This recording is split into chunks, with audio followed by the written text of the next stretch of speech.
Hello बच्चों, आज हम भूगोल का 5वां लेसन तापमान इस पाठ का अध्ययन करेंगे। इसमें पेज नंबर 24 देखो। इसमें आपको पृथ्वी का आकार और सूर्य किरणों का वितरण बताया गया है। इसमें यहाँ पे देखो पृथ्वी आपको दिखाई दे रही है। इसमें पृथ्वी और सूर्य के बीच में सहसंबंध बताया गया है। सूर्य की किरणें और स्थान में देखो, सूर्य की किरणें एकदम सीधी यहाँ पे पड़ती हुई हमें दिखाई दे रही है। उसके बाद में दूसरे हिस्से में ब में सूर्य की किरणें कुछ तिरछी यहाँ पे दिखाई दे रही है और क स्थान में सूर्य की किरणें एकदम तिरछी दिखाई दे रही है, यानी ज़्यादा तिरछी यहाँ पे दिखाई दे रही है। पृथ्वी पर पड़ने वाली सूर्य किरणें सीधी रेखा में एक दूसरे के समांतर होती है, परंतु पृथ्वी के गोल आकार के कारण होने वाली वक्रता के कारण सूर्य किरणें न्यूनाधिक स्थान घेरती हैं। यह हमने देखी। अभी हमने देखे, इससे पृथ्वी को सूर्य से मिलने वाली उष्णता का वितरण असमान हो जाता है। विषुवत रेखा से लेकर उत्तरी तथा दक्षिणी ध्रुवों की और तापमान के वितरण में असमानता निर्माण होती है।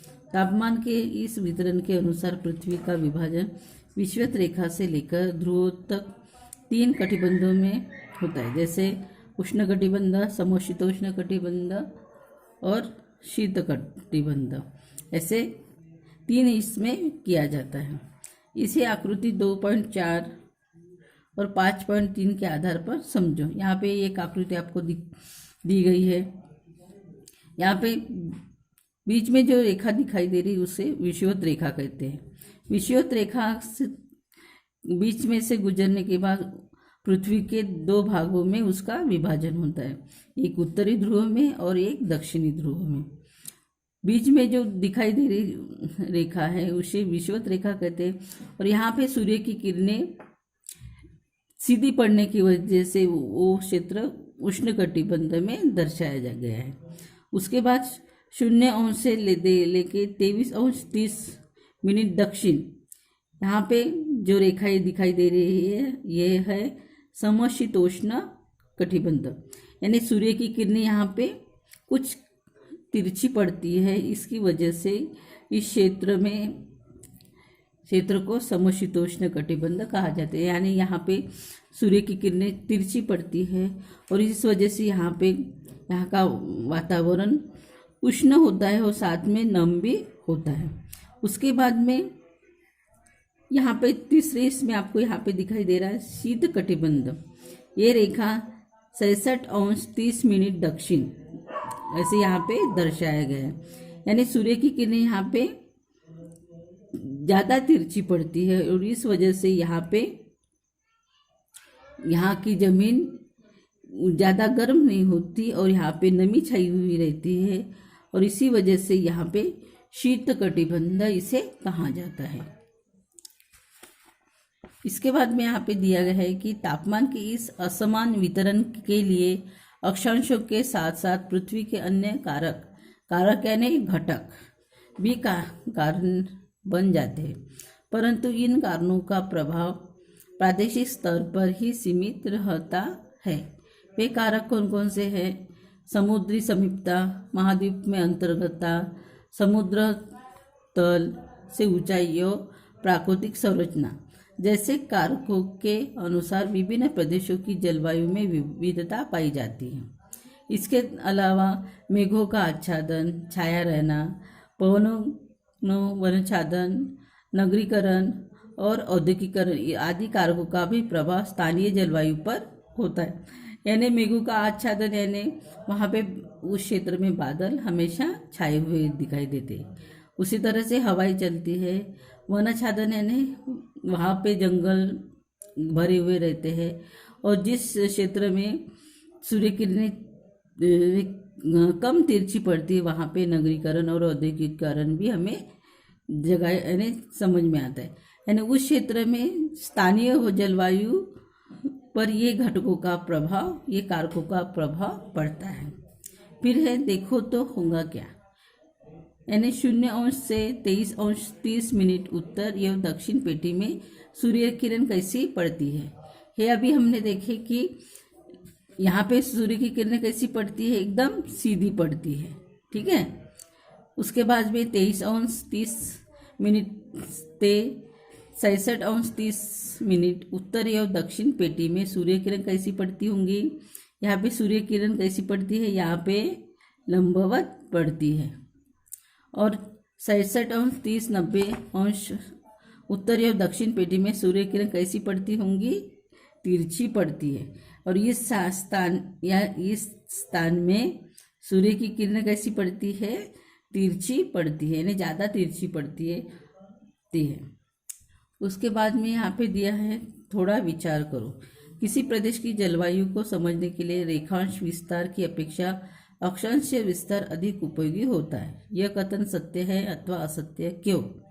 ये कथन कैसा रहेगा, सत्य रहेगा, क्योंकि जो अक्षांशीय विस्तार है उसमें तापमान में बदल होते हमें दिखाई देता है।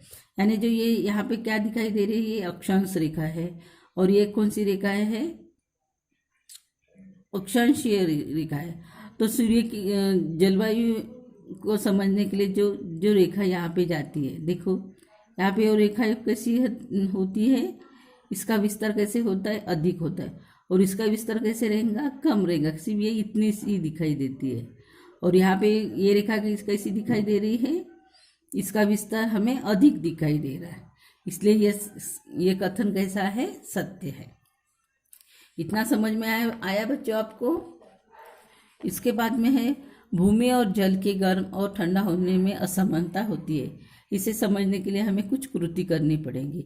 जैसे दो समान बर्तन लो और उस बर्तनों में पानी भरो। एक बर्तन घर में रखना है और एक बर्तन सूर्योदय निकलने के बाद बाहर रखना है। तो हमें ये और ध्यान रखना है कि ये बर्तन निरंतर सूर्य किरणें उस बर्तन पर पड़नी चाहिए। यहाँ पे चित्र में देखो, सूर्य की किरणें यहाँ पे निरंतर पड़नी चाहिए। दोपहर के समय में घर में ही आप चलकर देखो, तब आपको समझ में आएगा कि तापमान किस तरह से। उसी तरह से पानी में हाथ डालकर देखो तो तापमान आपको समझ में आएगा। घर का तापमान कैसे रहेगा, कम रहेगा, लेकिन बाहर में हमने जो बर्तन रखे उसमें जो पानी रखे हैं वो पानी छूकर देखने पर हमें समझ में आएगा कि वो पानी हमें गर्म हुआ दिखाई देगा। तो इससे क्या पता चलेगा कि जमीन और पानी के तापमान में हमें अंतर हमें दिखाई देगा, ठीक है। उसके बाद में है, इसे सदैव ध्यान में रखो। हमें सदैव यही लगता है कि सूर्य की किरणों से हवा गर्म होती है और गर्म हवा के कारण जमीन और पानी गर्म होते हैं, लेकिन प्रत्यक्ष में कुछ इस प्रकार होता है। पहले सूर्य की किरणों से जमीन और पानी गर्म होते हैं और इसके बाद जमीन और पानी द्वारा अवशोषित उष्णता गर्मी वातावरण में उत्सर्जित होती है, जिससे भूपृष्ठ के समीप की वायु का स्तर ऊपर की दिशा में गर्म होता है।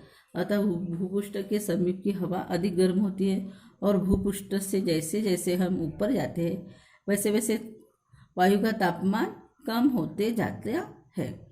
समुद्र तल के पास पाया जाने वाला तापमान पर्वतीय क्षेत्र में कम होते जाता है।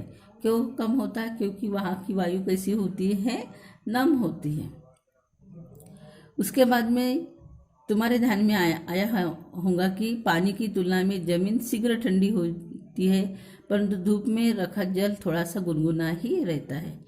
जमीन और पानी के गर्म होने तथा ठंडे होने में जो अंतर पाया जाता है, उसी से जमीन के ऊपर की हवा शीघ्र गर्म होकर शीघ्र ठंडी हो जाती है, लेकिन पानी के ऊपर की हवा देरी से गर्म होती है और देरी से ठंडी होती है।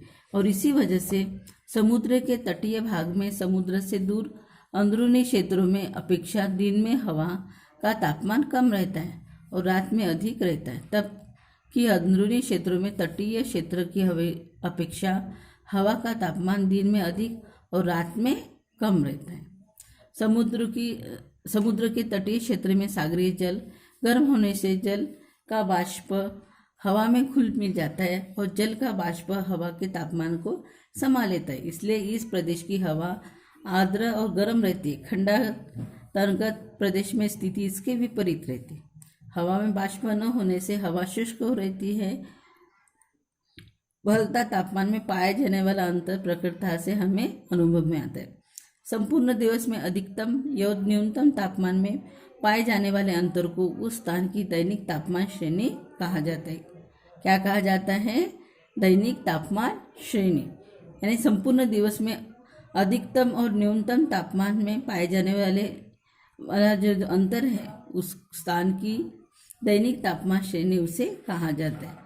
यानी तटीय क्षेत्र में दिन और रात के तापमान में अंतर हमें कम होता है, तब अंदरूनी क्षेत्रों में तापमान में पाया जाने वाला यह अंतर अधिक हमें होता है। जैसे मुंबई की तापमान श्रेणी समय है तो नागपुर की तापमान श्रेणी हमें विषम दिखाई देती है। यहाँ तक कि हम आज लेसन कंप्लीट करेंगे, उसके बाद आगे का लेसन हम कल देखें। ठीक है बच्चों।